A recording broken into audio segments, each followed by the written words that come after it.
আমাদের 3 জুনিয়র ডাক্তারের যে পোস্টিং সংক্রান্ত যে সমস্যা ছিল সেই সমস্যা নিয়ে আমরা কলকাতা হাইকোর্টের শরণাপন্ন হয়েছিলাম এবং যখন আলোচনা শুরু হয় সেই আলোচনার শুরুতে মূলত দুটো বিষয় আছে যে স্টেটের রাজ্য সরকারের পক্ষ থেকে যে জায়গাটা তারা বলতে চায় যে এই এসআর যারা সিনিয়র রেসিডেন্ট যারা তারা এবং বন্ডেড এসআর যারা তারা সার্ভিসেস ক্যাটাগরির আন্ডারে পড়ে এবং এদের হাইকোর্টে মামলা করার এখতিয়ার নেই, এদের মামলা করার এখতিয়ার স্টেট অ্যাডমিনিস্ট্রেটিভ ট্রাইব্যুনাল স্যাটে। এই কথাটা তারা প্রথমে আলোচনা চান। মহামান্য বিচারপতি আজকে এই বিষয়ে তার রায় দিয়েছেন এবং তিনি পরিষ্কারভাবে জানিয়েছেন যে এর জুরিসডিকশন হাইকোর্টের সম্পূর্ণরূপে শোনার আছে এবং হাইকোর্ট এই রায় এই বিষয়ে যাবতীয় যা শোনার সেটা শুনবে। তাহলে এই হচ্ছে একটা জায়গাতে জুরিসডিকশনের পয়েন্টে আমাদের আন্দোলনের প্রথম এবং জয় বলেই আমরা মনে করছি। আমরা বারবার যে কথাটা বলেছিলাম যে আমাদের সাথে পোস্টিং নিয়ে অন্যায় হচ্ছে, এসআররা নর্মাল রুটিন বদলি বা রুটিন ট্রান্সফারের মতন সাথে এই ঘটনাকে একসাথে দেখলে সঠিক হবে না। আদালতও আজকে সেই কথাতেই সিলমোহর দিয়েছে। এই ধরনের অর্ডার যে আসবে এটা খুবই স্বাভাবিক ছিল, আমরা আশা করেছিলাম।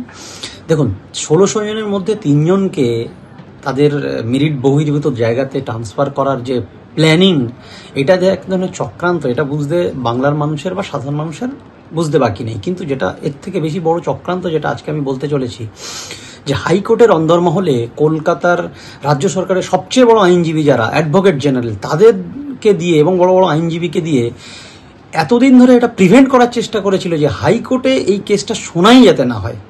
কিন্তু আজকে মহামান্য বিচারপতি যে রায়দান দিলেন অবজারভেশনের প্রাইমারিতে, তিনি বললেন যে এই ধরনের ঘটনা হাইকোর্টেই শোনা হবে। এটা প্রথম ধরনের আমাদের এক ধরনের জয় এবং আমরা মনে করি ভবিষ্যতে এই কেসটা যখন আপনার আরও এগিয়ে যাবে, বোঝা যাবে যে আমাদের উপরে কী ধরনের ডিসক্রিমিনেশন হয়েছিল। তো যে সমস্ত চক্রান্তকারীরা এই ব্যাপারগুলো করেছিলেন এবং তারপরে এটা হাইকোর্টে শোনা থেকে বাধা দেওয়ার জন্য চক্রান্ত করেছিলেন, তাদের মুখের উপরে একটা জবাব আমরা মনে করি যেটা আজকের হাইকোর্ট দিয়েছেন। 3 চিকিৎসক অনিকেত মাহাতো, আশফাকুল্লাহ নাইয়া এবং দেবাশিস হালদারের পোস্টিং মামলার শুনানি হবে কলকাতা হাইকোর্টে।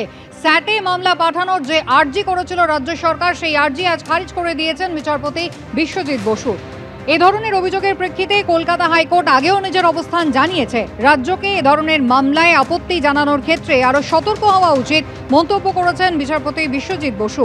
রাজ্য এ নিয়ে সতর্ক থাকলে আদালতের মূল্যবান সময় বাঁচবে মন্তব্য করেছেন বিচারপতি।